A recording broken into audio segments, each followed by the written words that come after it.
You ask Tiger to solve. This deals with linear equations with one unknown. The final result is y equals 7. Let's solve it step by step.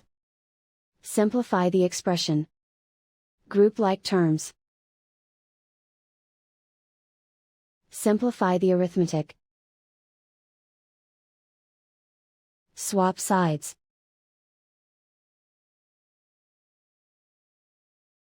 Group all constants on the right side of the equation.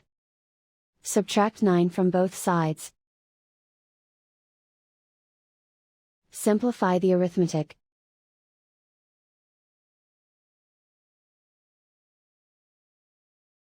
Isolate the y. Divide both sides by -4. Cancel out the negatives. Simplify the fraction. Cancel out the negatives. Find the greatest common factor of the numerator and denominator. Factor out and cancel the greatest common factor. And so the final result is y equals 7.